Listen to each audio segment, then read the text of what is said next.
ao Senhor. Você pode se colocar na presença do teu Deus nesta tarde.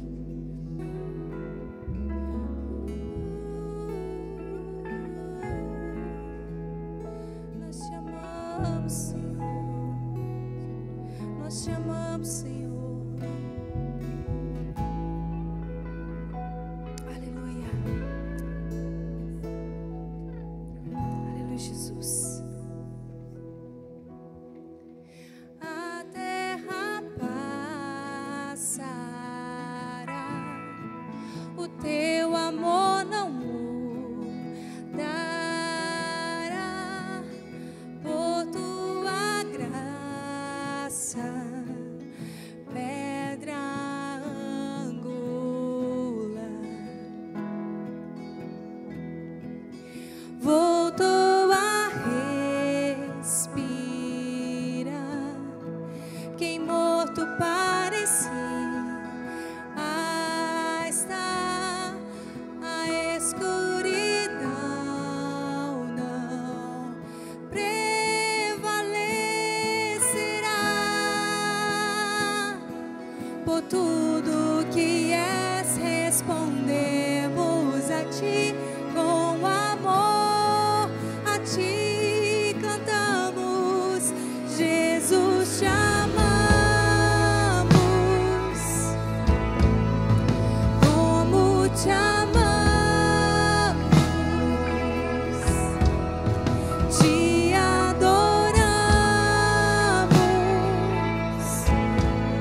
de coração. Tua esperança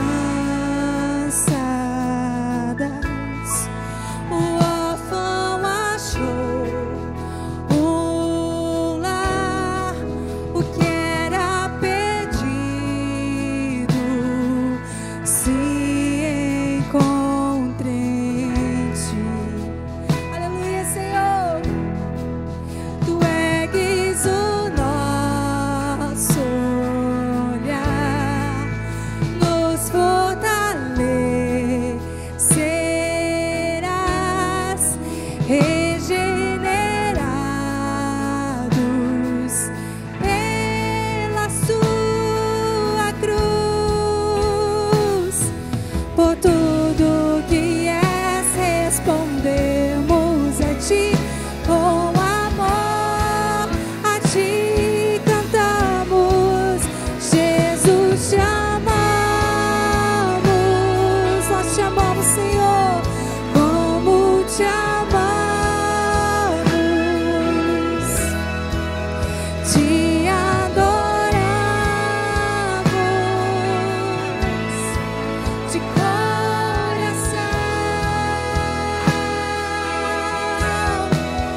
Jesus te amamos, nós te amamos, Senhor, como te amamos, te adoramos de coração, de coração, de coração, de coração.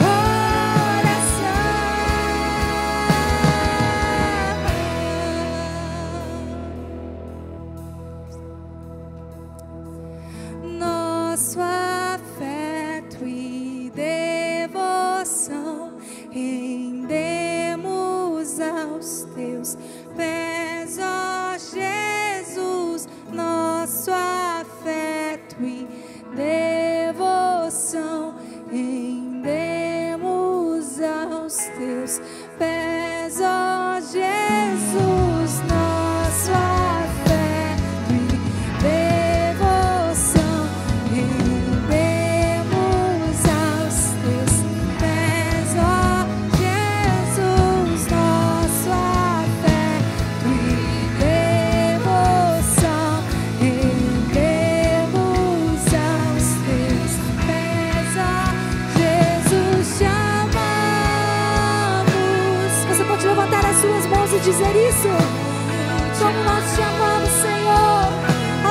estamos aqui te adorando, Deus, de todo o nosso coração, com toda a nossa força, com todo o nosso entendimento, de coração, de coração.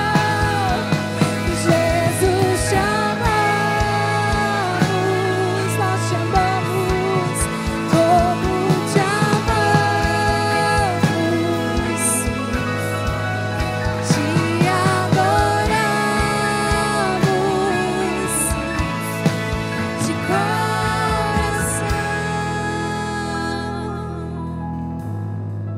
Jesus, te amamos.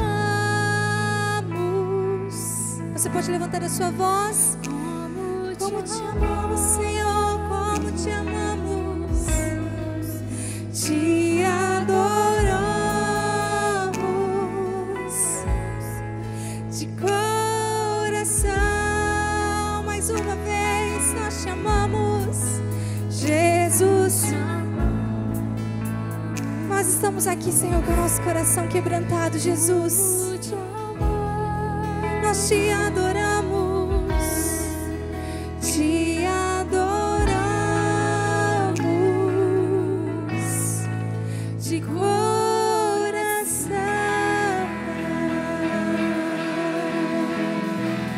Aleluia.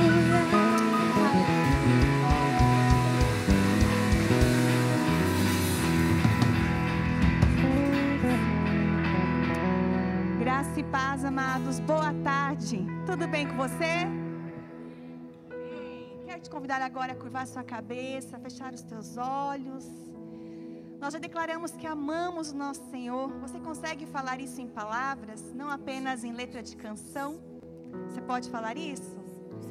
Pai, nós queremos nesta tarde render louvores a Ti, porque o Senhor é bom, porque a Tua misericórdia dura para sempre, Senhor. Porque Tuas obras manifestas, Senhor, na nossa vida, manifestas, Senhor, na criação, podem ser contempladas pelos nossos olhos.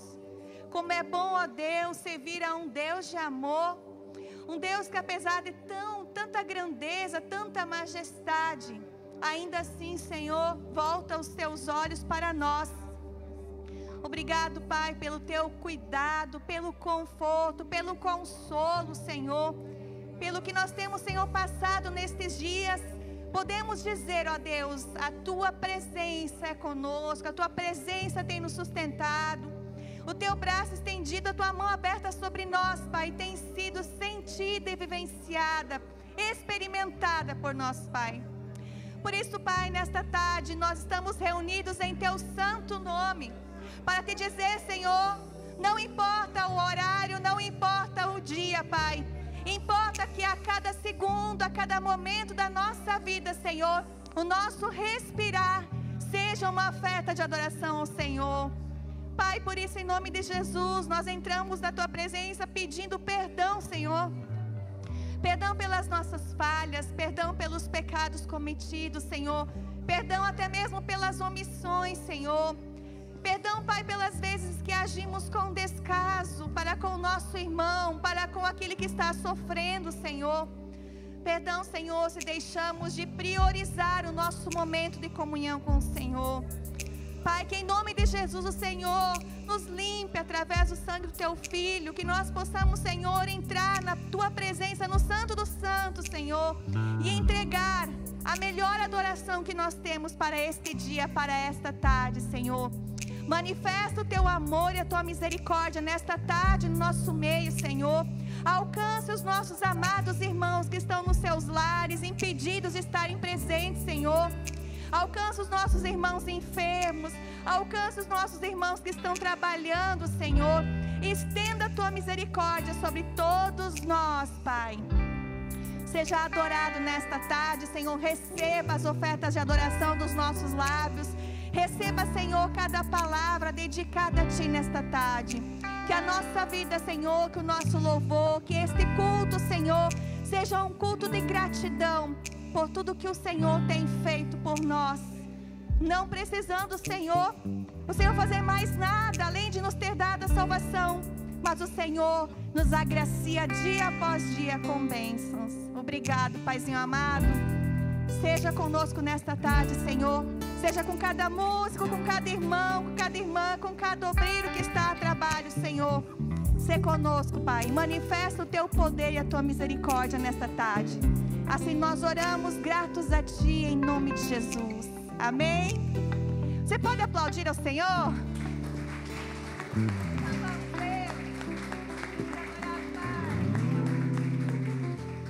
Glória a Deus. Abra a sua Bíblia, querido, no Salmo 126.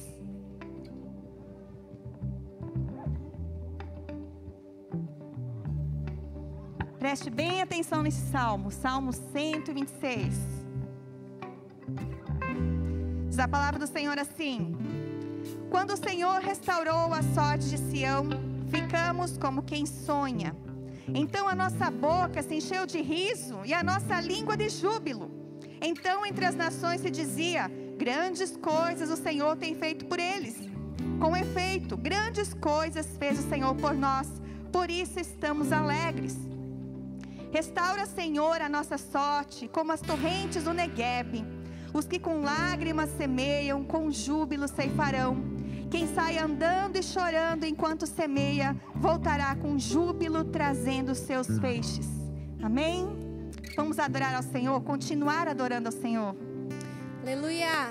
O Senhor reina sobre a sua vida. Amém? O Senhor reina sobre a sua vida.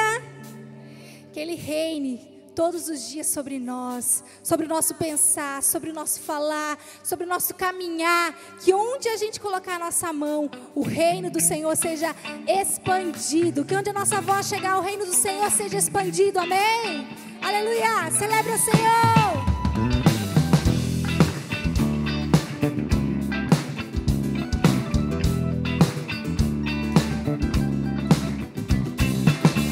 Sobre toda a terra tu és o rei, sobre as montanhas e o pôr do sol.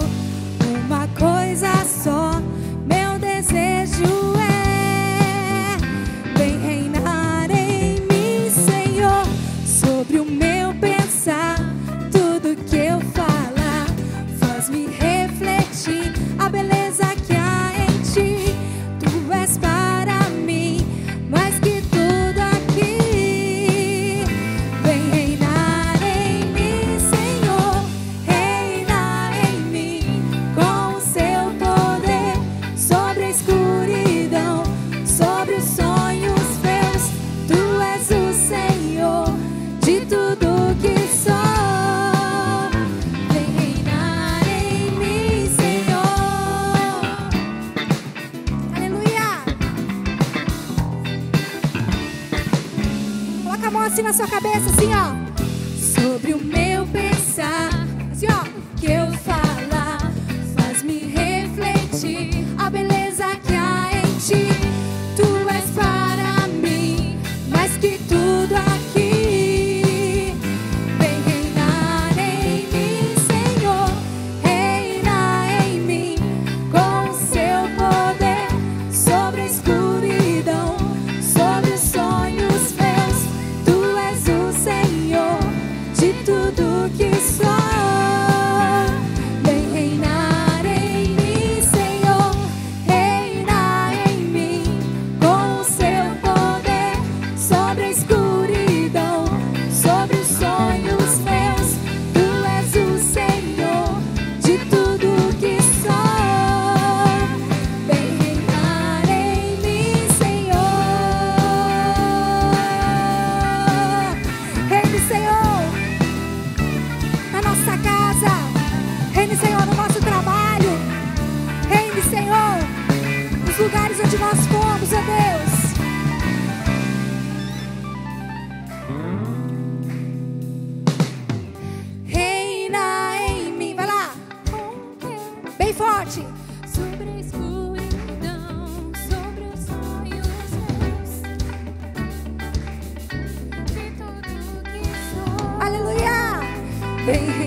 Senhor, glorifique o nome dEle.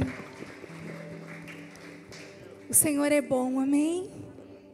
O tempo todo nosso Deus é bom, mesmo diante da circunstância. Ele não tem nos deixado, Ele não tem nos desamparado. A palavra do Senhor nos diz que Ele estaria conosco, mesmo em meio às dificuldades, às tribulações. Ainda que o nosso barquinho esteja no mar, muitas vezes revolto, na tempestade, Ele é o nosso piloto, Ele é o nosso capitão. Ele sabe como dirigir a nossa vida. E é isso que nós vamos declarar nesta canção, o quanto Ele é bom. Se você puder fechar os teus olhos e começar a dizer isso, o quanto Ele é bom. Senhor, obrigado pela Tua bondade. Obrigado, Senhor. Aleluia. Obrigado, Jesus.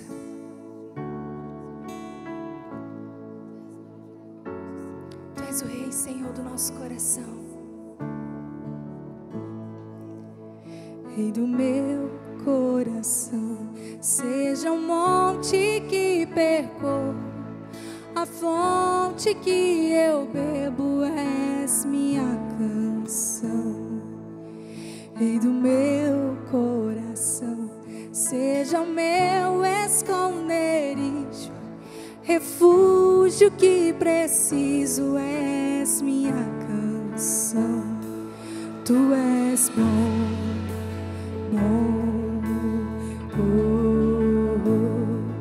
Tu és bom, aleluia, bom, Tu és bom, bom, Tu és bom,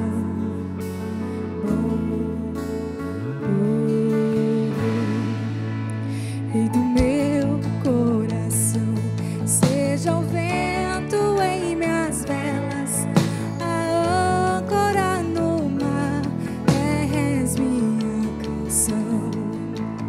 Rei do meu coração, seja o fogo em minhas veias, o eco dos meus dias, és minha canção. Rei do meu coração, seja o vento em minhas velas, a âncora no mar, és minha canção. Rei do meu coração, seja o fogo em minhas veias, o eco dos meus dias, és minha canção. Tu és bom, bom, Tu és bom, bom, Tu és bom,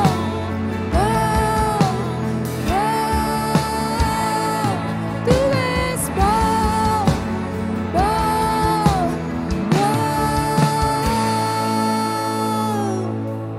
Tu não me deixarás, não me deixarás jamais. Tu não me deixarás, não me deixarás jamais. Tu não me deixarás, não me deixarás jamais. Tu não me deixarás, não me deixarás jamais. Tu não me deixarás, não me deixarás jamais. Tu não me deixarás, não me deixarás jamais. Tu não me deixarás, não me deixarás jamais. Tu não me deixarás, não me deixarás jamais. Tu és bom, bom, bom.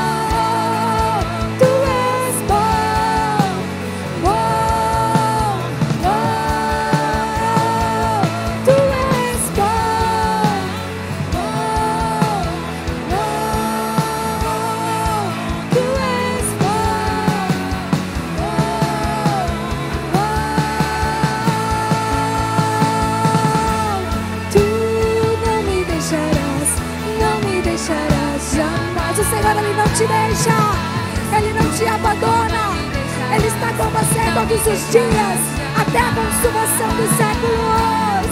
Tu não me deixarás, Tu não nos deixas, Senhor, aleluia. Tu não me deixarás, não me deixarás jamais. Tu és bom,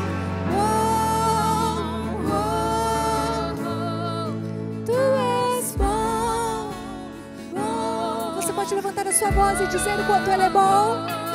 Tu és bom, bom. Continue. A palavra do Senhor diz assim: bondade e misericórdia do Senhor, elas me seguirão. Querido, o Senhor nos ama. Não é porque nós somos bons, não é porque nós merecemos, não é porque nós viemos aos cultos. Não, queridos, Deus não nos ama porque nós entregamos o nosso dízimo e a nossa oferta. Deus nos ama porque nós somos comprados pelo preço de Jesus Cristo na cruz do Calvário. Deus nos ama porque Ele preparou um plano especial para nós, seus filhos amados. Deus nos ama porque Ele é amor. Ele é amor. Ele nos ama antes mesmo de nós sermos concebidos no ventre da nossa mãe. Quando Ele estava nos formando lá no ventre da nossa mãe, Jesus, Deus, nos amava. E Ele já tinha preparado algo especial para a sua vida. Ele é o nosso bom pastor. E o bom pastor, Ele cuida das suas ovelhas. Ele cuida de nós. A palavra do Senhor diz, lá em João 10:11, eu sou o bom pastor dá a vida pelas suas ovelhas. Ele entregou tudo de si, para que você hoje pudesse estar aqui na presença do Senhor. Que ousado esse amor, que grandioso esse amor. Se eu fosse você, eu dava glória a Deus, eu dava aleluia, eu buscava o Senhor. Aleluia. Obrigada, Senhor. Nós somos gratos.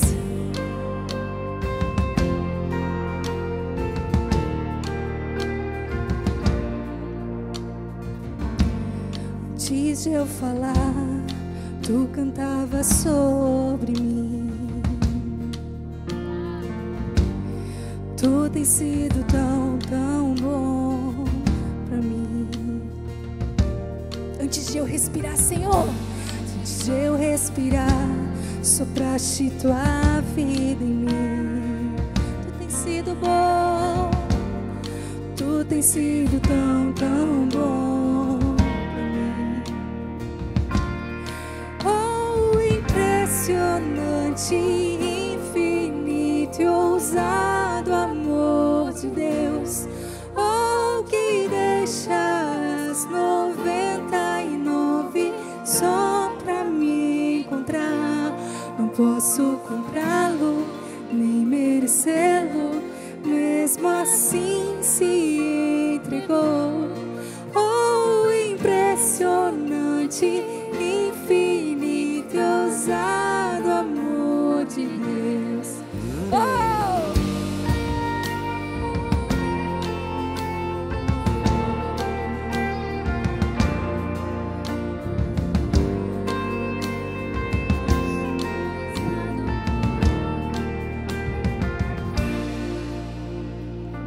Inimigo eu fui, mas Teu amor lutou por mim.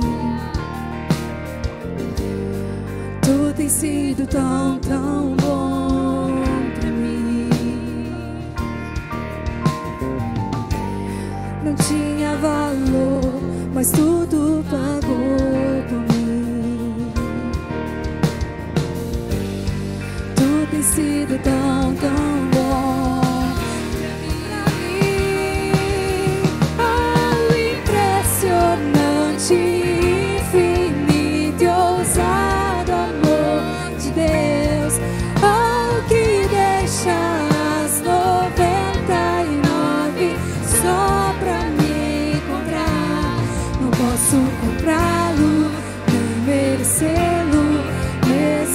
assim se entregou. Oh, impressionante, infinito e ousado amor de Deus. Yes.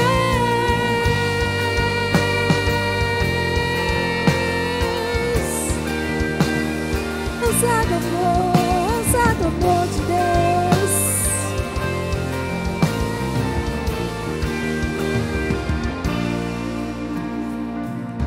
Traz luz para sombras, escala montanhas pra me encontrar. Aleluia! Derruba muralhas, destrói as mentiras pra me encontrar. Traz luz para sombras, escala montanhas pra me encontrar. Derruba muralhas, destrói as mentiras pra me encontrar. Traz luz para sombras, escala as montanhas pra me encontrar. Derruba muralhas, destrói as mentiras pra me encontrar. Traz luz para sombras, escala as montanhas pra me encontrar. Derruba muralhas, destrói as mentiras pra me encontrar. Oh, impressionante, infinito e ousado amor de Deus. Oh, que deixa as 99 só pra me encontrar.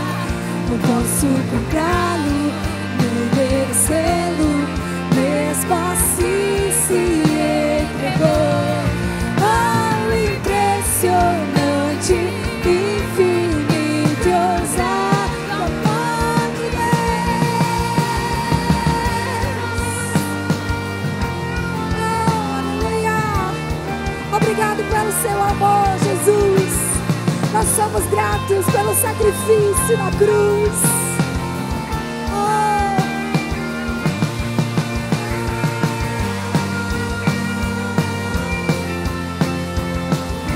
aleluia.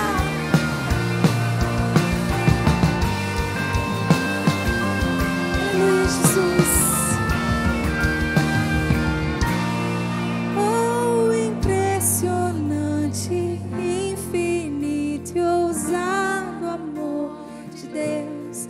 Oh, que deixa as 99 só pra me encontrar. Não posso comprá-lo, nem merecê-lo, mesmo assim se entregou. Oh, impressionante, infinito e ousado amor de Deus. Obrigado, Senhor, pelo seu amor. Glória a ti, Jesus. Aplauda o Senhor e glorifique ao nome dele. Aleluia. Aleluia, Jesus. Glória a ti, Senhor.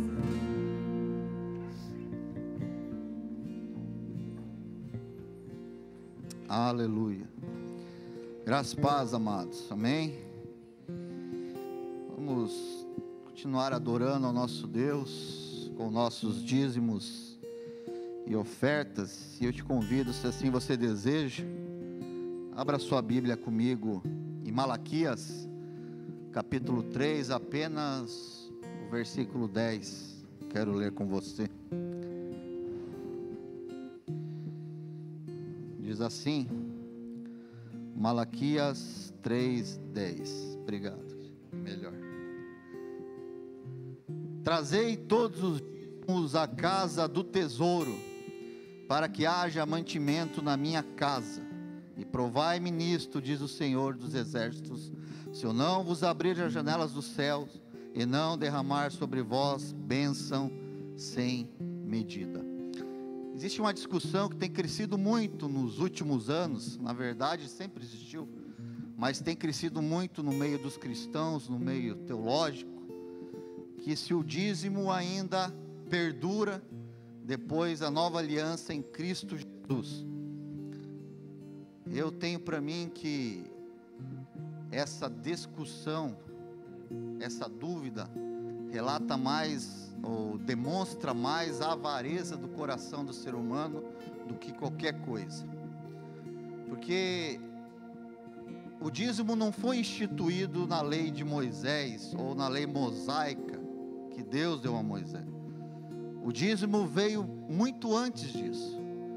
Aliás, a questão de ofertar a Deus, de oferecer sacrifícios a Deus, ou algo de valor a Deus, começa lá com Caim e Abel, no capítulo 4 de Gênesis. E depois vemos Abraão devolvendo o dízimo a Melquisedeque. Depois vemos o seu neto Jacó também fazendo um voto com Deus, se Deus abençoasse, se Deus fosse com ele, enquanto ele fugia de Esaú, que de tudo ele daria o dízimo. Como que Jacó teve essa percepção? Será que um anjo falou para ele? Não, simplesmente veio o ensinamento dos seus antepassados. E depois Moisés, na direção de Deus, normatizou o dízimo. Mas o Novo Testamento não diz nada claro sobre o dízimo. Realmente não tem nenhum versículo que fala que você e eu temos que entregar o dízimo. Mas também não tem nenhum versículo que fala que eu e você não temos que fazer isso. Assim como tem outros versículos que falam que algumas leis judaicas foram abolidas, muito claramente a Bíblia nos mostra. Então, amados, existem alguns teólogos, inclusive teólogos benquistos em nossos meios. Um deles é o reverendo Augusto Nicodemos, o outro é alguém que eu admiro muito, da Primeira Igreja Batista de Curitiba, pastor Pascoal Piragini, que dizem que a igreja do primeiro século eram formados os primeiros cristãos eram judeus ou não eram? Eram judeus, depois os gentios se converteram. E eles dizem que com certeza esses primeiros cristãos continuavam na prática de devolver ao dízimo ao Senhor. Mas o Novo Testamento vai nos deixar bem claro a importância ou dever de contribuirmos à obra do Senhor, para que o seu reino avance e o Senhor seja glorificado. O fato é que nós devolvemos o dízimo não porque temos medo que Deus vai nos amaldiçoar, que Deus não vai nos abençoar e vamos perder a salvação. Essa semana eu faço parte de umas páginas de Facebook cristão. Um irmãozinho escreveu assim: se a salvação é de graça, por que eu tenho que pagar o dízimo? E eu não pude deixar quieto, eu tive que dar uma resposta para ele, amor e carinho. Tadinho, talvez ele tenha aprendido de forma errada. Eu falei: amado, o dízimo não salva ninguém, quem salva é Jesus. Você, amém, querido? Você precisa de Jesus para ser salvo. O dízimo é simplesmente um ato de amor. Se você não quer dar o dízimo, mas aceite Jesus e seja salvo. Siga Jesus como seu Salvador e Senhor e seja salvo. Só que eu não entendo como um novo convertido ou um regenerado não ama devolver o dízimo ou investir na obra de Deus. O fato é que nós devolvemos o nosso dízimo porque é uma prática lá de antes da lei de Moisés e continuou depois que Cristo foi junto aos céus. E fazemos isso por amor, não por medo que Deus vai nos punir. Fazemos isso não para sermos salvos, porque como eu acabei de falar e a Bíblia nos diz, quem nos salva é Cristo Jesus, independente do dízimo ou não. Nós devolvemos os dízimos e damos além dos 10%, trazendo as nossas ofertas, abençoando os missionários, investindo no reino de Deus, não porque nós queremos alcançar o favor de Deus, queremos ser abençoados por Deus, queremos fazer barganha com Deus, não. Nós devolvemos o dízimo e demos muito mais do que 10% ofertando ao Senhor, porque nós já somos abençoados por Deus. Nós devolvemos o dízimos, nós ofertamos ao Senhor, porque Ele é o nosso tudo, e tudo que temos é dEle. Então se você assim como eu, entende isso no seu coração, se você é regenerado, você entende isso pelo poder do Espírito Santo, você devolve o seu dízimo, não com tristeza, não com pesar, não com vai me faltar, não, você faz isso porque você quer abençoar o reino de Deus, abençoar a obra de Deus, fazer parte da obra de Deus, abençoar o seu próximo, porque assim como eu, você sabe que nesta terra tudo vai passar, somos peregrinos e nada eu e você vamos levar. Que a nossa maior fortuna, a nossa maior herança, o nosso maior bem está em Cristo Jesus, na vida eterna, amém, meu amado? Então eu te convido essa tarde a você preparar o seu dízimo, a sua oferta com alegria no coração, glorificando a Deus, fazendo isso com amor, por tudo que Ele tem feito e tudo que Ele vai fazer por você ainda, e declarando: Senhor, eu quero que vidas sejam alcançadas através dessa obra que vai se manter aberta, porque eu tenho prazer em ser o seu mordomo e contribuir nessa terra, amém, meu querido? Prepare a sua oferta, o seu envelope, ou faça como eu fiz pelo Pix. Hoje é tão prático, o celular ali, você faz pelo Pix, e creio que está sendo gravado, né? Eu creio que na tela está aparecendo o CNPJ, que é o Pix. Você pode também devolver o seu dízimo e fazer a sua oferta através do Pix, amém? Prepare a sua oferta, seu dízimo, fique de pé, em nome de Jesus. Vamos agradecer a Deus e orar sobre essas ofertas e esses dízimos. Senhor, nós te louvamos e te agradecemos. Sabemos, como foi dito aqui, Senhor, já esta tarde, que nós não devolvemos o dízimo para alcançar o teu amor, ou para que o Senhor olhe para nós e fale: oh, como esse homem, essa mulher é boa e me obedece. Não, nós fazemos isso porque amamos o Senhor, fazemos isso porque nos alegramos em investir no teu reino dessa maneira, orando, pregando a palavra, abençoando o próximo, mas contribuindo também e devolvendo o nosso dízimo e ofertando, porque é a prática desde o início da humanidade. Receba, Senhor, com alegria, assim como fazemos essa tarde com alegria, os nossos dízimos e ofertas. E eu clamo, como diz a tua palavra, a tua promessa, a tua palavra que não volta vazia, que as janelas do céu se abrem, bênção sem medidas caia sobre o seu povo, venha sobre o seu povo, que os celeiros transbordem, que as portas se abram, que a dificuldade financeira cesse, Senhor.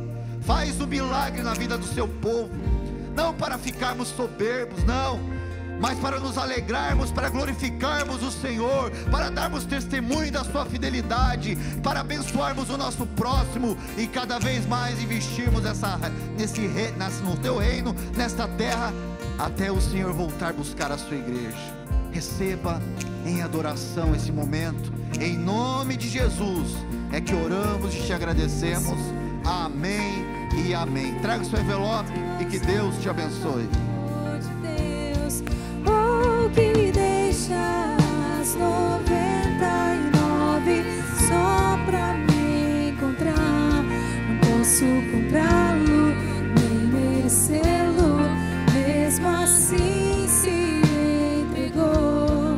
Oh, impressionante, infinito e ousado amor de Deus.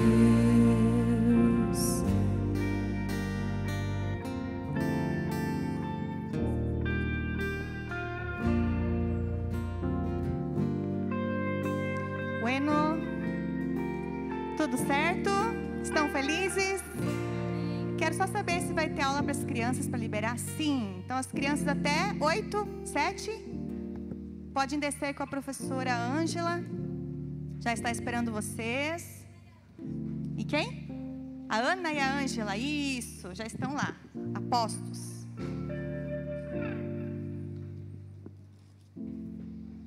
Querido, quero te convidar a abrir sua Bíblia no livro de Esdras, no capítulo 3.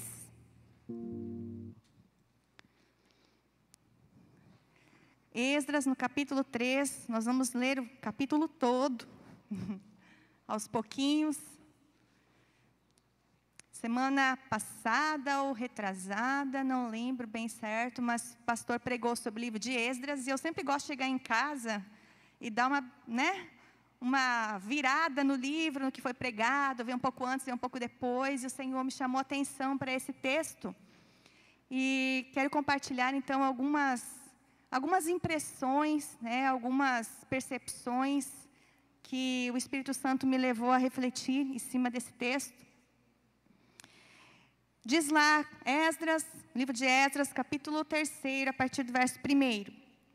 Em chegado o 7º mês, e estando os filhos de Israel já nas cidades, ajuntou-se o povo como um só homem em Jerusalém. Levantou-se Jesuá, filho de Josadaque, e seus irmãos sacerdotes, e Zorobabel, filho de Sealtiel, e seus irmãos, e edificaram o altar do Senhor de Israel, para sobre ele oferecerem holocaustos, como está escrito na lei de Moisés, homem de Deus. E depois nós vamos seguir lendo. Feche os teus olhos, curva sua cabeça, peça para Deus falar contigo. Senhor, nós estamos aqui nesta tarde para ouvir a tua voz. O Senhor já ministrou no meu coração através desse texto, mas eu quero que o Senhor ministre ainda mais, através da minha boca, em primeiro lugar, a minha própria vida.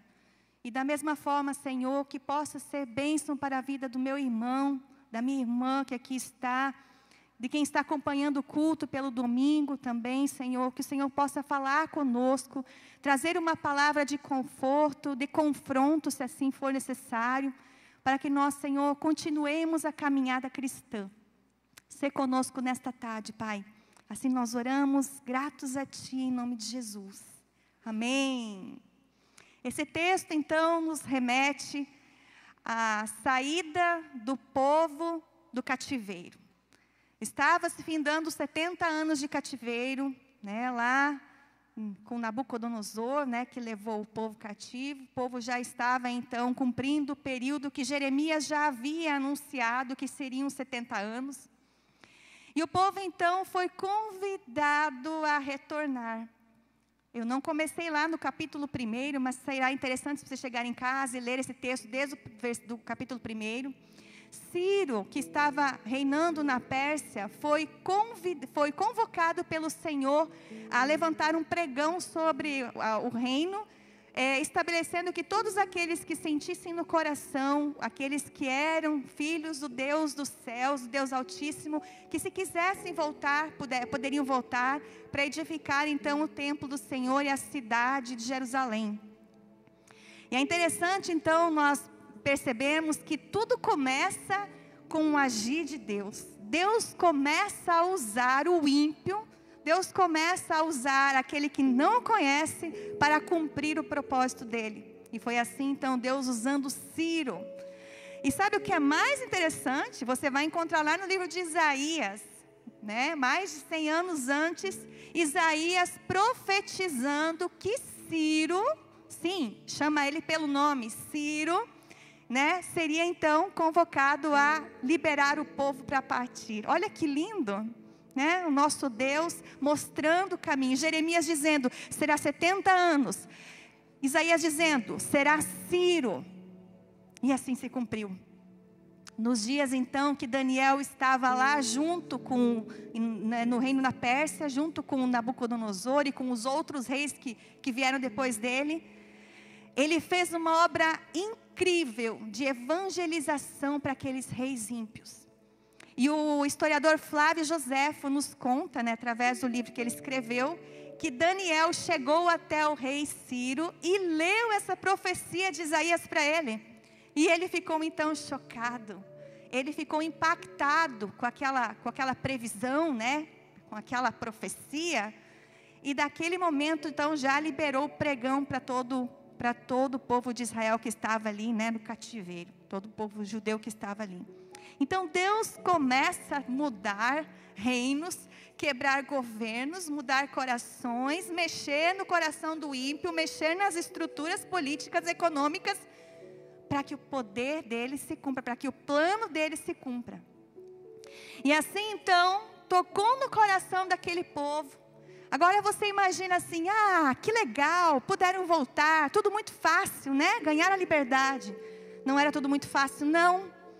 A viagem de onde eles estavam até Jerusalém, dava um período de 3 a 5 meses. Imagina isso, debaixo do sol, com crianças. E imagina só chegar no fim dessa viagem, e não era nenhuma praia, não era nenhuma casa da mamãe, confortável, né? Quem já viajou para bem distante, bem longe, né? Dentro de um carro, sabe quando você chega cansado, você só quer sombra e água fresca, né? Uma comida bem feita, comer e descansar. Mas não foi assim. Chegando na cidade de Jerusalém, o que eles encontraram? Escombros, destruição. Nada estava tão fácil quanto parece ser. E se você ler lá no capítulo 1, você vê que quando eles estavam saindo, o rei Ciro fez uma coisa interessante. Mandou ou convidou a população que morava ali que dessem ouro, prata, bens, para que aquele povo, ao retornar, tivesse então condições de reerguer o templo do Senhor, edificar as casas e os portões, né, os muros da cidade estavam destruídos. E diz ainda que o rei Ciro foi lá no templo do seu Deus, né, do Deus do seu Deus, e pegou os utensílios que Nabucodonosor havia roubado do templo do Senhor e levado. E o Senhor havia preservado aqueles utensílios e estavam então retornando. Estavam retornando então para Jerusalém, com algumas posses que ganharam de presente, com os utensílios da casa do Senhor e com muita fé no coração. Mas havia uma força que impulsionava muito mais do que só isso. A força era o próprio Senhor. Quem sairia daquela cidade onde estavam estabelecidos, onde tinha uma certa convivência, 70 anos, as pessoas já firmaram raízes no lugar. Quem abandonaria uma cidade após 70 anos de convivência para voltar para uma cidade? Quantas crianças, jovens e até adultos voltariam para uma cidade que não sequer conheciam? Tinha que ser uma obra poderosa do Senhor. E assim foi. E diz o texto então que os filhos de Israel, quando chegaram, foram para as suas cidades. Em primeiro lugar, eles foram estabelecer as suas famílias, os seus lares, nas suas casas, acomodar a sua família. Então diz ali que o povo se juntou, no verso 1, como um só homem. Isso nos faz lembrar o texto no livro de Efésios, né, que nos fala o quê? Que há somente um corpo, né, um só espírito, e nós somos chamados, né, numa só esperança, na nossa vocação, só temos um Senhor, uma só fé, um só batismo. Esses homens que retornaram, eles estavam no mesmo propósito, eles estavam em comunhão, eles tinham um único Deus, um único propósito, eles estavam unidos, e a palavra diz que quando há unidade, quando há concordância, a união, o quê? Deus opera, Deus age quando há comunhão, quando há concordância. Então Deus estava agindo, em primeiro lugar, para trazer o quê? Unidade. Dois não podem edificar uma obra se não concordarem, não é assim? Nem sequer um casamento que só existem duas pessoas, amém? Vai dar certo se não estiverem as duas no mesmo propósito. Tem que haver concordância. E o Senhor começa então fazendo uma obra, trazendo paz e concordância no meio de todo o povo. Diz ali então que a primeira coisa que eles fizeram quando chegaram na cidade foi o quê? Edificar um altar ao Senhor. Olha que maravilhoso. Edificar um altar para o seu Deus, para oferecer o que nele? Holocausto.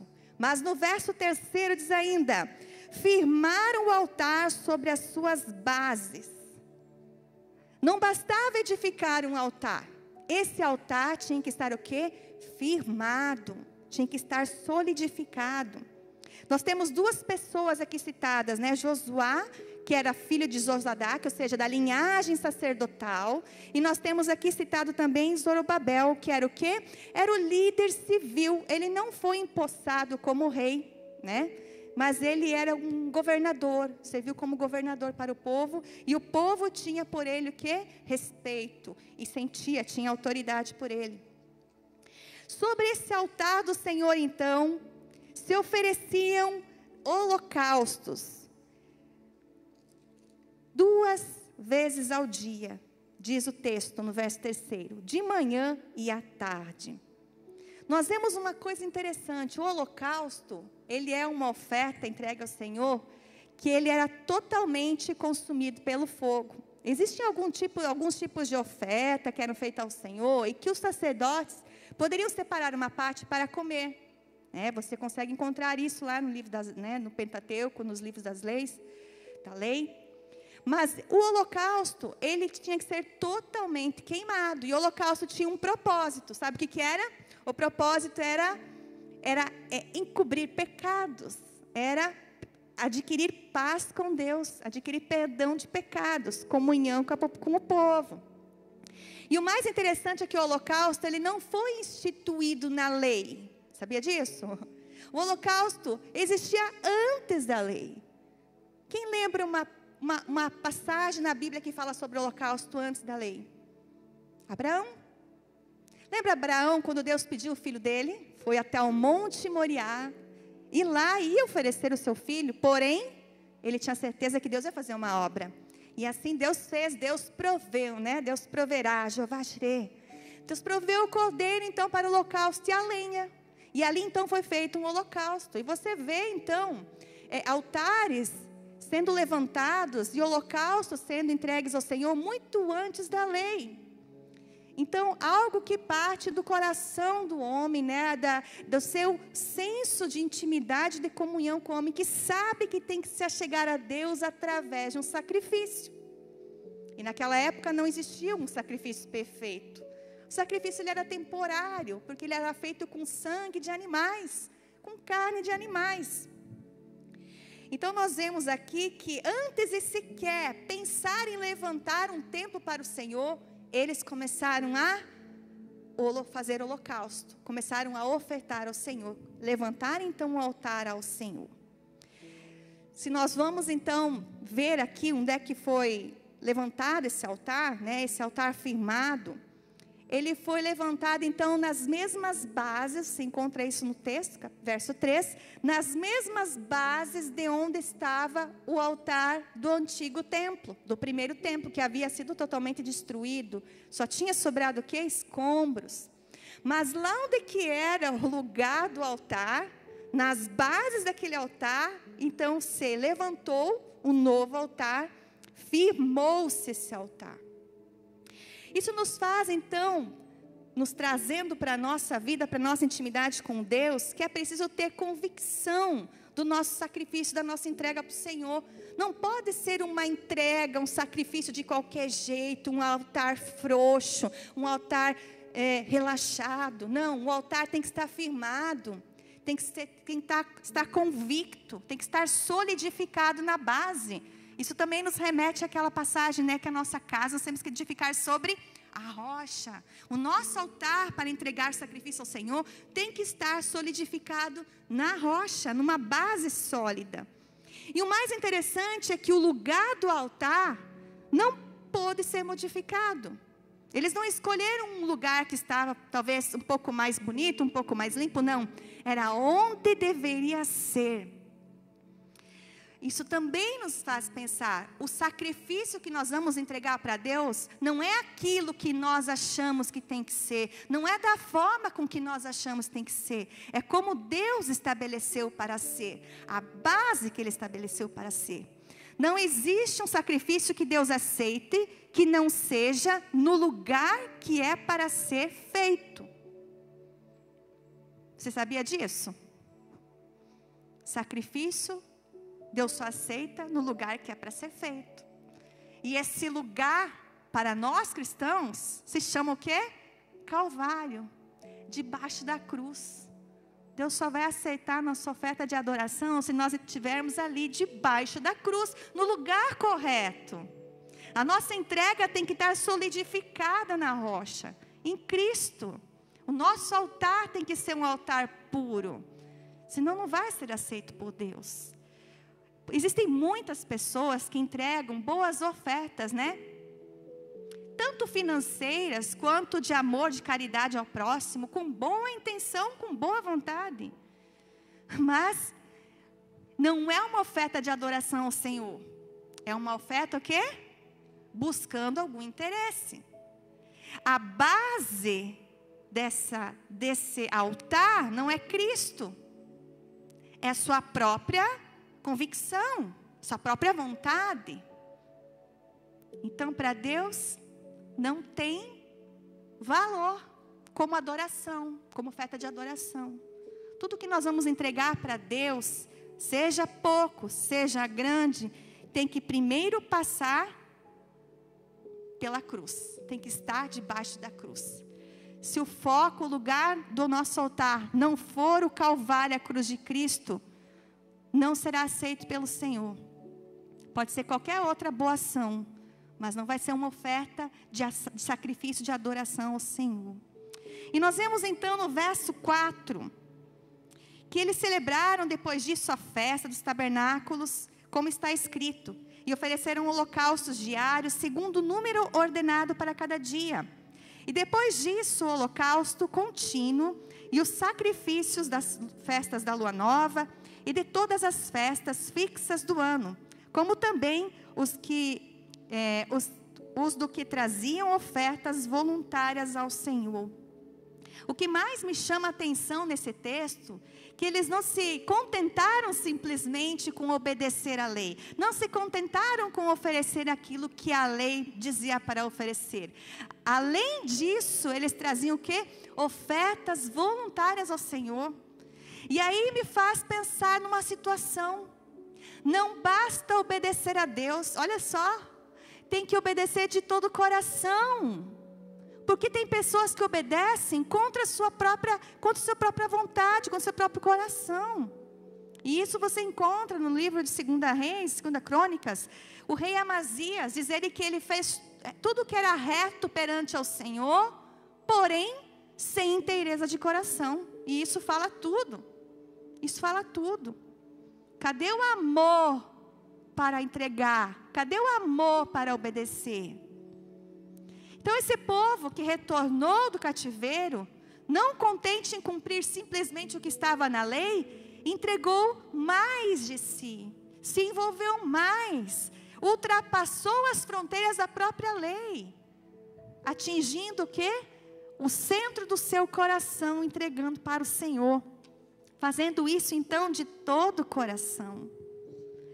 E o verso 6 nos diz assim, que desde o primeiro dia do 7º mês, começaram a oferecer holocausto ao Senhor, porém, ainda não estavam postos os fundamentos do templo, não estavam com pressa em fazer algo para Deus, eles estavam com pressa em ser algo em Deus. Quantas pessoas, e até mesmo nós, estamos atarefados com atividades, às vezes da igreja, né?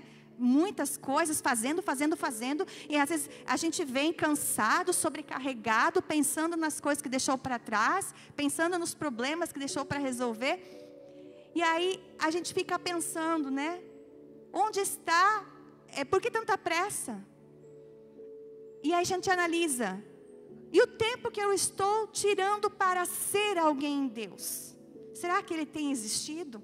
Ou será que a minha vida tem sido uma vida de atividades para Deus e não intimidade com Deus? Esse povo não estava com pressa em construir, não estava. Eles estavam com o coração queimando sim para restaurar o templo, para edificar o templo, mas mais do que isso, restaurar o sacrifício, a comunhão, a intimidade com o Senhor. Eles estavam preocupados em ser algo para Deus. E nós vemos no texto que o templo ele só ficou pronto depois de 20 anos.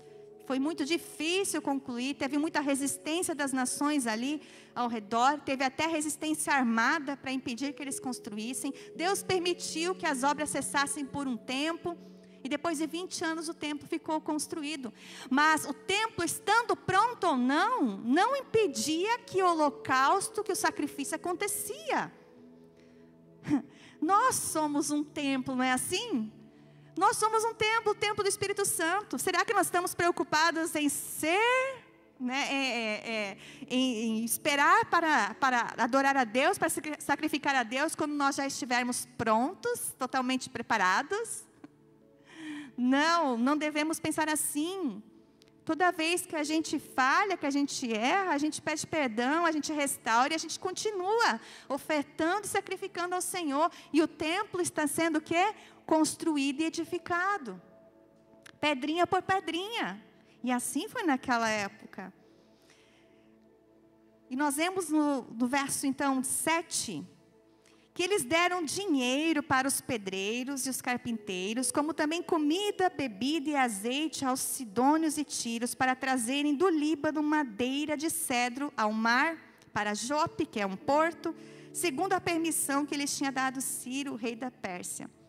Para restaurar, construir a casa do Senhor, o segundo templo, eles estavam seguindo os mesmos preceitos, as mesmas ordens, né, o mesmo modelo que foi usado por Salomão na construção do primeiro templo.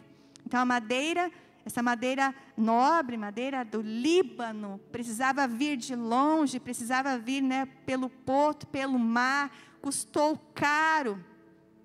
Foi difícil, então isso envolveu eles o quê? Envolveu muita organização, mas também muito esforço e despreendimento. Eles investiram na obra.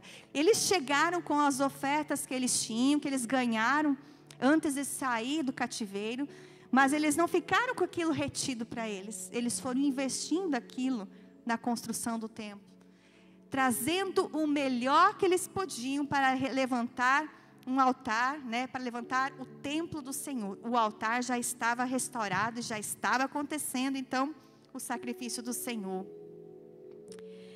Verso 18. Lançados os alicerces do templo.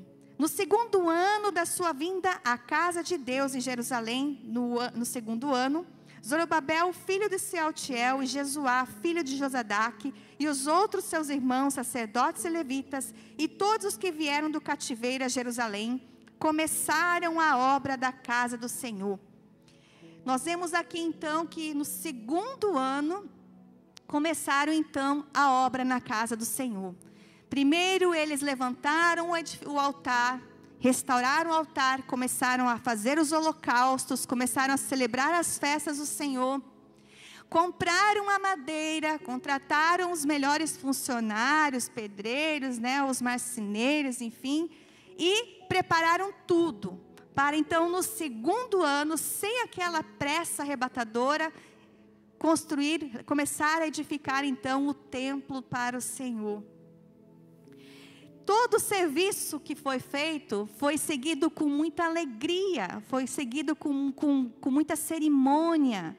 Vamos ver aqui no verso 9. No verso 10, melhor. Quando os edificadores lançaram os alicerces do templo do Senhor, apresentaram-se os sacerdotes paramentados e com trombetas, e os levitas, filhos de Asaf, com símbolos, para louvarem o Senhor segundo as determinações de Davi, rei de Israel. O serviço não poderia ser feito de qualquer jeito. Por isso que eles não fizeram com pressa. Por isso que eles se prepararam bem. No tempo perfeito, né, no segundo ano, no segundo mês, quando exatamente se findavam os 70 anos de cativeiro, começaram então a obra de edificação do segundo templo. Com muita alegria, cantando, entoando salmos, os levitas paramentados, os cantores cantando. E o salmo que nós lemos na abertura deste culto, muito provavelmente foi escrito naquela circunstância. Você lembra do salmo? Quando o Senhor restaurou a sorte de Sião, ficamos como quem sonha. A nossa boca se encheu de riso. Eles estavam felizes. E no final ainda fala que aqueles que vão plantando, chorando enquanto semeiam, voltarão, né, com júbilo, colhendo os seus feixes. Então eles estavam vendo que por mais sofrido que estava sendo, que foi toda aquela caminhada, toda aquela viagem, toda aquela obra, eles sabiam que iam colher um fruto bom no final. Nós não devemos então esperar a obra ficar pronta para a gente celebrar. Lançado o primeiro alicerce do templo, o povo começou a cantar e a jubilar. Colocada a pedra fundamental, nós poderíamos dizer assim, o povo começou a louvar e adorar, como se a obra já estivesse concluída. Olha só, isso demonstra o quê? Além de fé, demonstra uma posição, uma postura de gratidão. Gratidão pelos pequenos começos, pelas coisas mínimas, pelos detalhes que muitas vezes nós passamos a deixar deixamos passar despercebidos, acabamos não atentando e acabamos amargurando o nosso coração, esperando grandes acontecimentos para daí a gente agradecer. As obras serem concluídas para daí a gente agradecer, né? Nós não vemos o agir de Deus, né, na ação, no decorrer.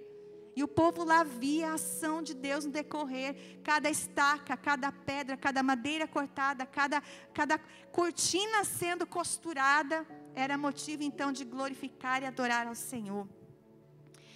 E nós vemos então que eles seguiam esse mesmo preceito de Davi. Lembra quem era Davi? O homem segundo o coração de Deus, o autor de muitos dos salmos. Ele tinha essa postura então de adorador, né? Diz o texto, diz a Bíblia que ele inclusive dançava no meio dos seus servos, dançava ao Senhor, muita alegria, né? Quando a arca chegou à cidade, que a arca havia sido perdida também, na verdade perdida não, havia sido roubada, né? Quando a arca voltou a Jerusalém, sacrificavam, né? Dançavam, se alegraram na presença do Senhor. E assim então, seguindo essa mesma postura de Davi, aquele povo seguiu no ritual então da edificação, celebrando com festas e com alegria. Seguindo o texto, nós vemos no verso 11, olha só, cantavam alternadamente, como se fosse um jogral, né? Uns falavam, outros respondiam, né? Louvando e rendendo graças ao Senhor com essas palavras: Ele é bom, porque a sua misericórdia dura para sempre sobre Israel. Não lembra as citações dos Salmos? Né? Deus é bom, a sua misericórdia dura para sempre. Citações de Salmos. E todo o povo jubilou com altas vozes, louvando ao Senhor, por terem se lançado os alicerces da casa. Verso 12. Porém, muitos dos sacerdotes e levitas e cabeças de família já idosos, que viram a primeira casa, choraram em alta voz, quando à sua vista foram lançados os alicerces dessa casa. Muitos, no entanto, levantaram as vozes com gritos de alegria, de maneira que não se podiam discernir as vozes de alegria das vozes de choro do povo, pois o povo jubilava com grandes gritos, que de longe se ouviam as muitas vozes. Aqui agora, nós temos uma situação um pouco intrigante. Nós vemos pessoas chorando, lamentando e pessoas jubilando. A experiência que eles estavam vivendo naquele momento era a mesma para todos. Porém, a experiência passada não era igual para todos. Nós vemos que os idosos, aqueles que haviam visto o esplendor da majestade e da glória do primeiro templo, quando viram os alicerces sendo colocados, ou seja, quando perceberam que o tamanho seria menor, né? Quando perceberam que a grandiosidade do templo seria menor, se lançaram num choro, como se prostrados perante o Senhor, dizendo: foi-se a glória de Israel, né? E acabou, né? Foi-se a glória de Israel. Enquanto que os mais moços, mais jovens, que não haviam visto o esplendor do primeiro templo, ao ser colocado ali, Sérgio falou assim: eis a glória do Senhor se estabelecendo sobre a terra, eis o templo, a casa do Senhor sendo edificada. A experiência é a mesma, porém onde estão os olhos? Os olhos estão para trás ou os olhos estão para frente? Será que nós confiamos realmente no agir de Deus? Ou nós estamos preocupados que Deus trabalhe segundo a nossa expectativa? Os idosos estavam esperando uma reconstrução do templo idêntica ou superior ao templo, ao primeiro templo. Não é assim? E muitas vezes nós esperamos que Deus faça na nossa vida algo maior, mais grandioso, ou pelo menos igual ao que já operou na nossa vida há um tempo atrás. Ou pior ainda, o que já operou na vida de algum irmão. E aí dá para falar que é até inveja. Tem gente que fala inveja santa. Não existe inveja santa. Não existe inveja. Então olha só. Olha que interessante. Enquanto uns choravam, lamentavam, porque estavam achando que aquilo era muito pouco, né? Segundo a expectativa que tinham. Outros achavam que aquilo era mais do que suficiente. Era mais do que necessário para mostrar a ação de Deus sobre a vida deles. Será que a nossa fé também está fundamentada naquilo que os nossos olhos podem contemplar? Estamos preocupados com as coisas que podemos ver? Ou estamos preocupados naquilo que nós nem sequer podemos ver, mas nós acreditamos e nos forçamos e nos apegamos? Isso se chama fé. Fé naquilo que se vê não é fé, é constatação.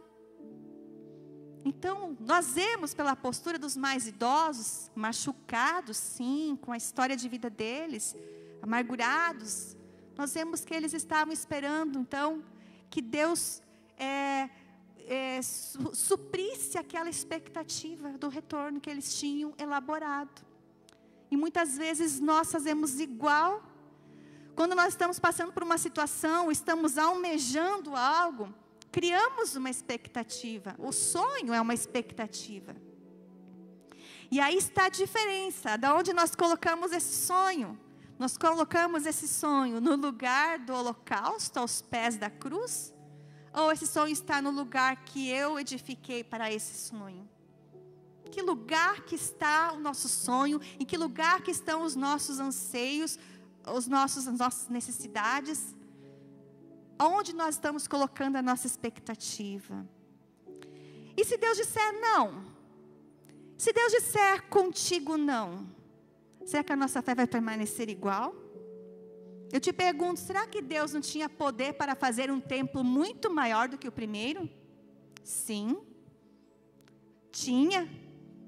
Por que não fez? Porque não quis. E tem um propósito para ele não querer isso.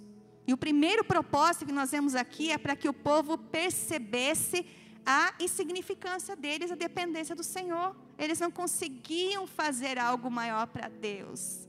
Não tinham possibilidades. E se você for ler no livro de Ageu, você vai ver que o povo, quando voltou do cativeiro, começou a ter necessidade para comer. Começou a faltar alimento também.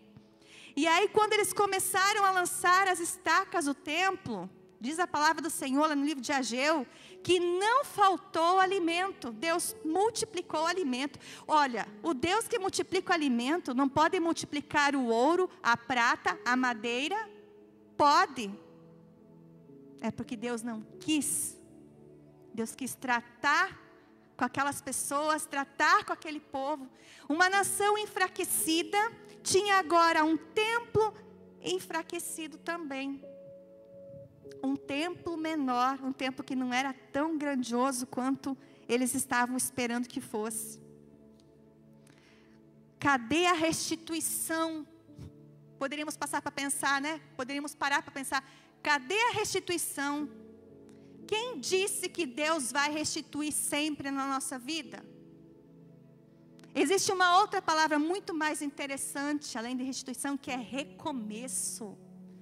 Recomeço é muito mais importante. E recomeçar significa fazer algo novo. Não é repetir algo que já existiu, é fazer algo novo. É isso que o nosso Deus faz, é isso que Deus está fazendo com aquele povo, algo novo. Uma promessa nova, um templo novo, que tinha uma intenção e um objetivo de ser menor em grandiosidade.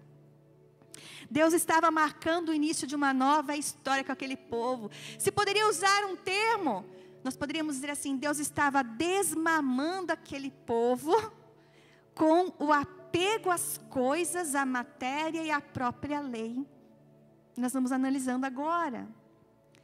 Então, o livro de Zacarias nos diz que nós não devemos desprezar os primeiros começos, os pequenos começos.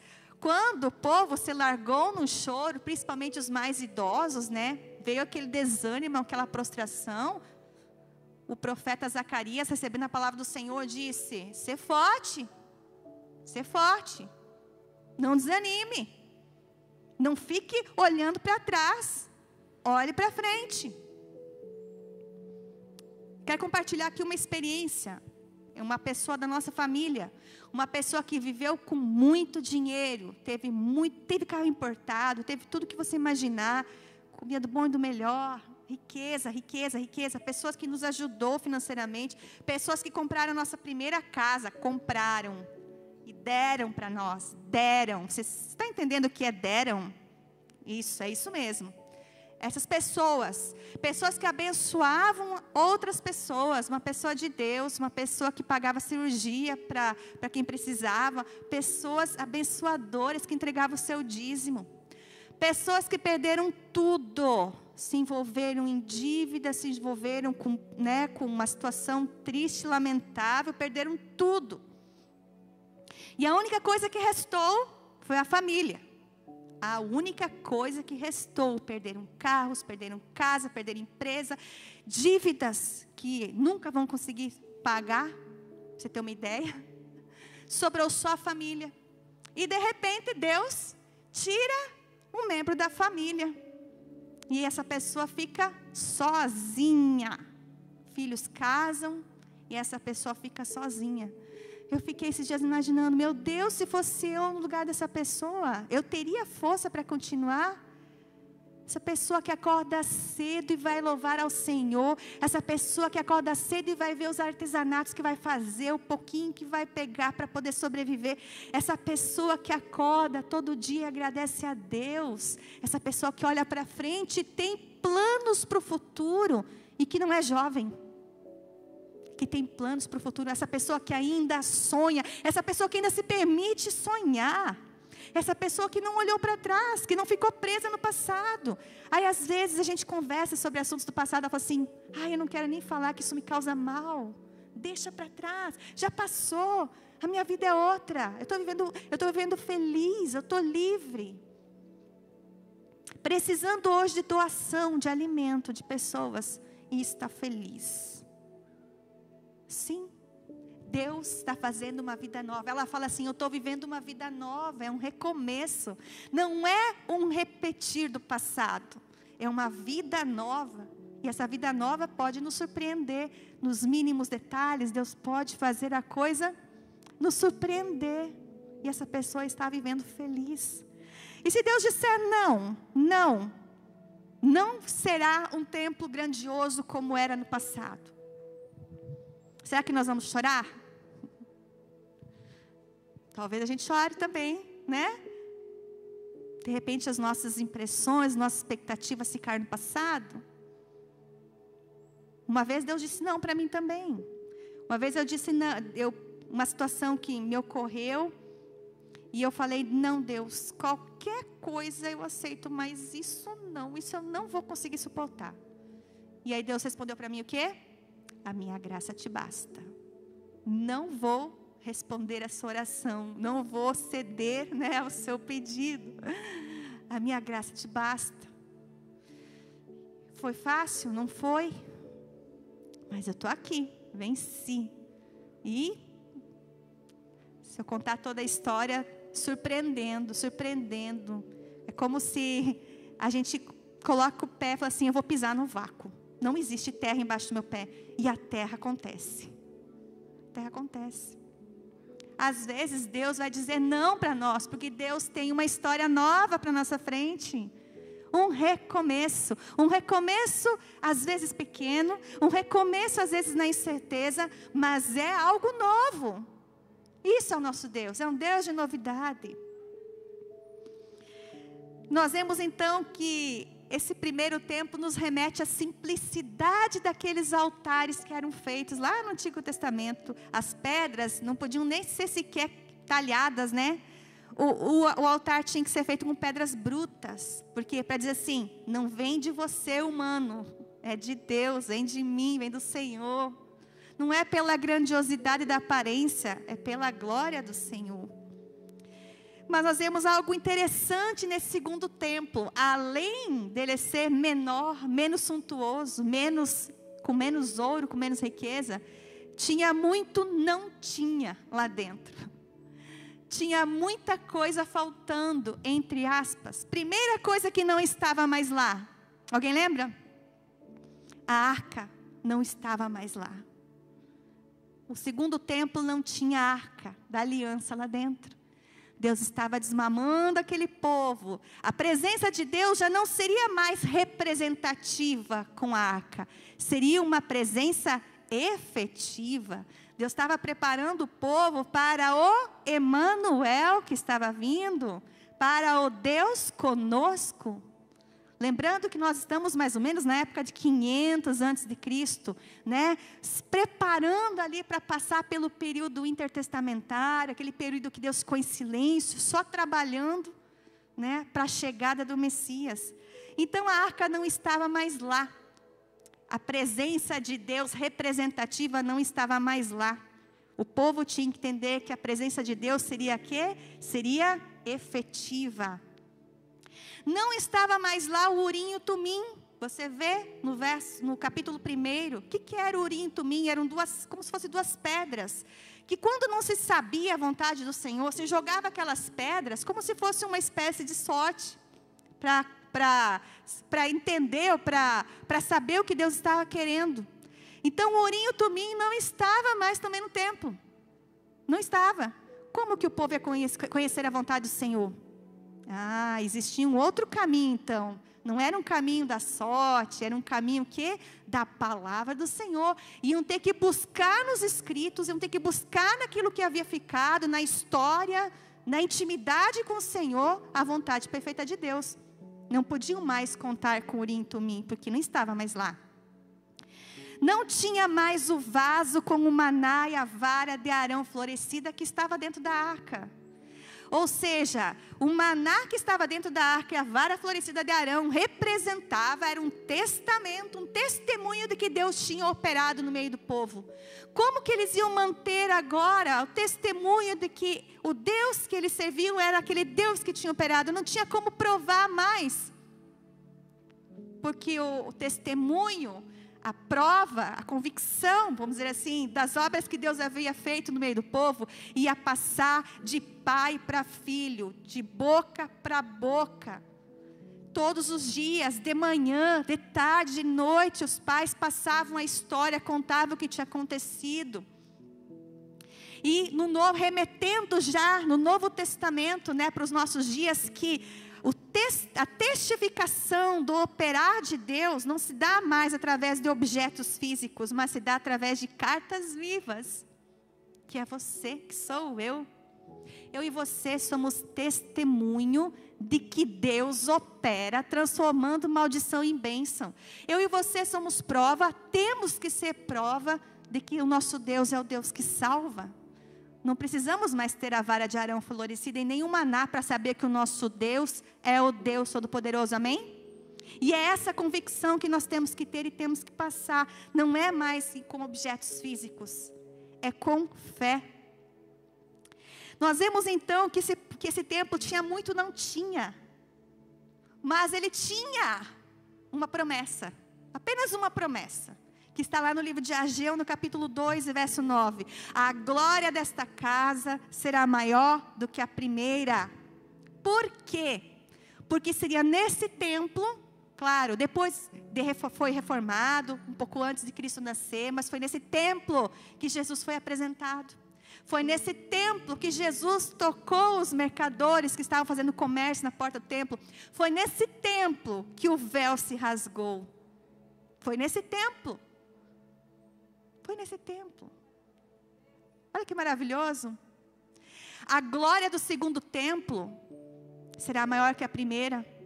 Mas olha só, no dia da consagração do segundo templo, não aconteceu o que aconteceu no primeiro. No primeiro templo, diz que a casa se encheu de fumaça, lembra? Quando Salomão, né, o templo foi consagrado. No segundo templo não aconteceu isso. E aí, já desmamando o povo também. Vocês têm que ter o quê? Fé para crer naquilo que vocês não estão vendo. E Jesus nos ensinou isso, né? Feliz é aquele que crê sem ver. Eles tinham que crer que a glória ia ser maior do segundo templo, mesmo que eles não podiam ver coisas sobrenaturais acontecendo. Nesse templo, foi o templo então que esteve em pé. Recebeu então o Emanuel. O Deus vivo, não era mais a arca, o Deus vivo, recebeu a presença de Deus, recebeu a palavra, o povo estava ali. A palavra nos diz que teve muitas pessoas que estavam presentes. A profetisa Ana viu o momento que Cristo foi apresentado no templo e ela glorificou o Senhor, pessoas testificando,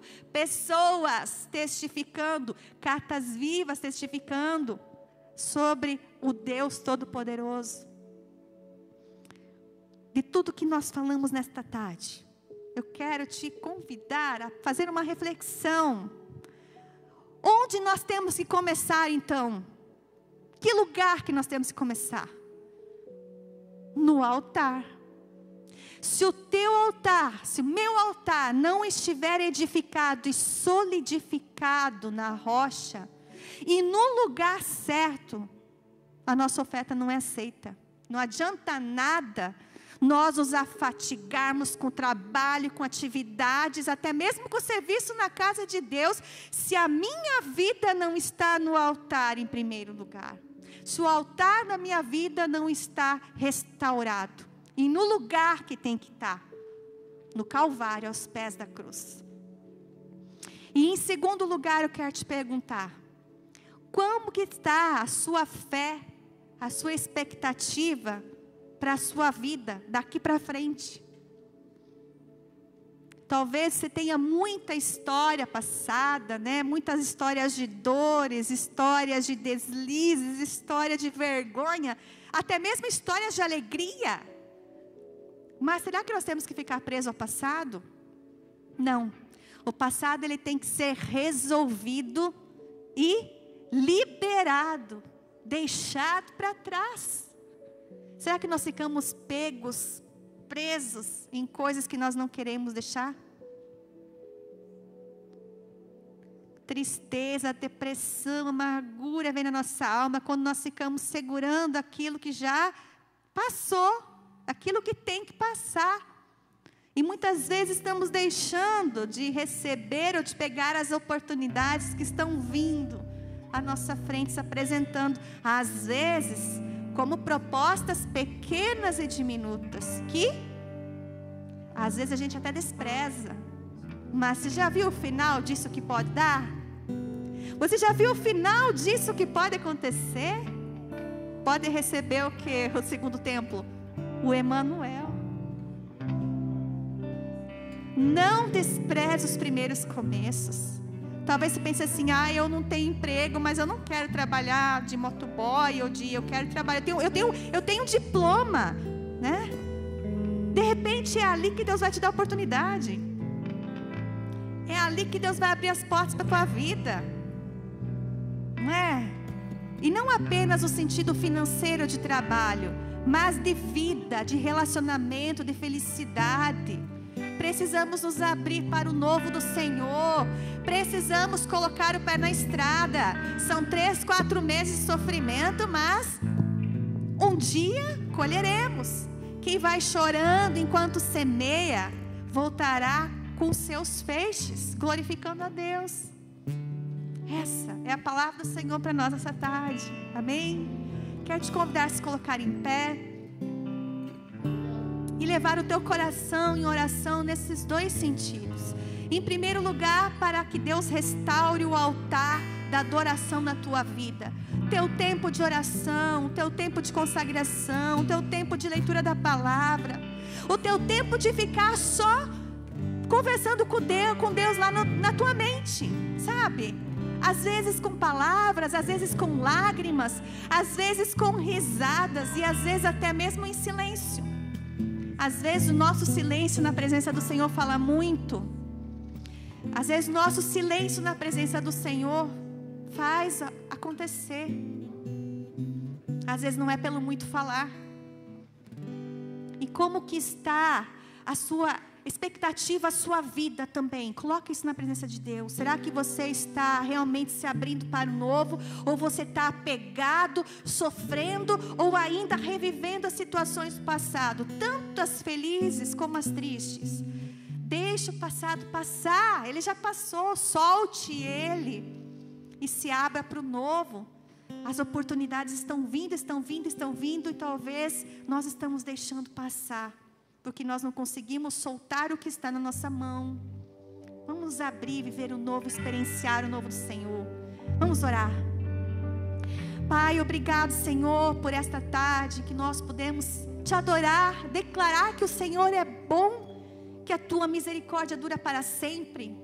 Mesmo quando o Senhor fala não, mesmo quando o Senhor fala assim não será, mesmo quando o Senhor nos concede algo, mas de uma forma diferente com o que a gente sonhou, pensou, o Senhor sempre tem o melhor para nós. Tua palavra diz que o Senhor é Pai e se agrada em nos dar o melhor. Às vezes o melhor não é aquilo que é o mais excelente aos nossos olhos ou ao nosso coração. Até mesmo, Senhor, porque o nosso coração é enganoso. Até mesmo porque os nossos olhos nos levam a pecar. Pai, em nome de Jesus, que o Senhor nos guie, Pai, para o lugar do altar. O altar não pode ser feito em qualquer circunstância, em qualquer lugar. É aos pés da cruz, é no Calvário, e é com o holocausto, é com sacrifício total. Não é um sacrifício parcial, é uma entrega total. Pai, faz-nos entender que somente depois desse sacrifício, dessa entrega total, nós estamos aptos, Pai, para edificar o trabalho, o templo ao Senhor, as coisas ao Senhor. E que em nome de Jesus, Pai, o Senhor tire de nós qualquer expectativa que vai nos deixar frustrados. Os nossos sonhos, Senhor, eles devem ser conduzidos até ao altar do Senhor. Ele é nosso, Ele é sonho, mas assim como nós vamos nos entregar por inteiro, os nossos sonhos também serão entregues por inteiro ao Senhor, no altar. E o Senhor fará conforme o Senhor desejar, porque o Senhor é bom, e porque o Senhor é Jeová Jireh, o Senhor proverá algo novo, que não vai, nem precisa ser e nem deve ser idêntico ao que passamos lá atrás, no passado, porque a nossa história é uma história que está sendo construída dia após dia, de eventos novos, de oportunidades novas, de diferentes descortinar. Às vezes nós não estamos vendo lá na frente, às vezes nós não estamos sequer com fé para compreender que o Senhor está controlando todos os nossos passos, que o Senhor está controlando toda a nossa vida e nos concedendo aquilo que nós precisamos em cada momento. Pai, da mesma sorte que aquele povo saiu do cativeiro, deixou para trás um passado de sofrimento e se abriu para o novo, mesmo que esse novo representasse escombros num primeiro momento, mesmo que esse novo representasse sofrimento, angústia, trabalho, labuta, mas se abriu para o novo e colheu, e viveu, e foi feliz, e reconstruiu, e edificou, e fez história, e o Senhor agiu. Pai, em nome de Jesus, livra-nos de estarmos, ó Deus, apegados com o passado. Livra-nos, Senhor, de ficar revivendo dores, remorsos, Senhor. Livra-nos de reviver situações dolorosas. E também livra-nos, Senhor, de querer segurar as experiências boas que tivemos. As experiências vão e vêm. Sempre nós teremos motivos para chorar, para lamentar, mas também para adorar e exaltar. Precisamos voltar os nossos olhos para a frente, olhando para o consumador da nossa fé, que é o Senhor, sendo carta viva do Senhor, sendo a vara de Arão no meio do povo, nos dias atuais, mostrando que é possível ter uma vida de restauração, mostrando que é possível ter uma vida no altar do Senhor, mostrando que é possível viver sabendo que o Senhor está todos os momentos ao nosso lado, sabendo que é possível confiar mesmo em circunstâncias de desavenças, de adversidades, confiando mesmo que estivermos presos, confiando mesmo na doença, confiando mesmo na dificuldade financeira, confiando mesmo na dificuldade familiar, confiando mesmo no desemprego, confiando no Senhor. Pai, em nome de Jesus, que nós não percamos as oportunidades que o Senhor nos dá, os pequenos começos que se apresentam à nossa frente. E que a cada pequena estaca que a gente vá colocando nessa edificação da nossa vida ao Senhor, seja guiado por hinos de adoração, por palavras de gratidão, por lágrimas de alegria, Senhor, por gritos de triunfo e de vitória, não por choro e prostração. Em nome de Jesus, Pai, faz a tua história na nossa vida. Faz a história, Senhor, na vida da Vila C, que também vai edificar uma casa de oração ao Senhor, que é o Senhor quem deu todos os recursos, Senhor. Estamos há 20 anos sonhando com essa casa. O mesmo tempo que demorou para o segundo templo ser construído, Pai. A cada dia, a cada dificuldade, a cada não recebido, não desistimos, permanecemos. Pai, que essa mesma constância de fé que tivemos, que nós possamos levar para todas as áreas da nossa vida, Pai. E breve contemplar tanto o templo do Senhor edificado aqui na Vila C, quanto a nossa vida edificada no Senhor, firmada na rocha que é Cristo. Assim nós oramos, Senhor, gratos a Ti, em nome de Jesus. Amém. Você pode aplaudir e glorificar ao Senhor? O Senhor, minha vida oferecer como oferta de amor e sacrifício. Vamos cantar essa canção. Quero minha vida entrega ao Senhor, a Ti entregar como oferta viva em Teu altar. declare. Pois pra Te adorar, Obrigado, meu Deus. Nós nascemos para Te adorar, Senhor. cumpre em mim o Teu querer. Faça o que está em Teu coração. Diga. E que a cada dia eu queira mais e mais estar ao Teu lado, Senhor. Aleluia. Pois pra Te adorar, Pois declare. pois pra Te adorar. Aleluia. Essa é a nossa razão de existência, Senhor. Foi que eu nasci. Amém. Cumpre em mim Cumpra na nossa vida, Senhor, o o Teu Teu querer. A querer. Tua história, Pai. Faça o que Segundo o Teu está em plano Teu coração. Aleluia. E que a cada dia Diga. eu queira mais e mais estar ao Seu lado, estar ao Seu lado, estar ao Seu lado, Senhor. Amém. Agradeço ao Senhor por este culto. Deus Todo-Poderoso, Te amamos, Pai.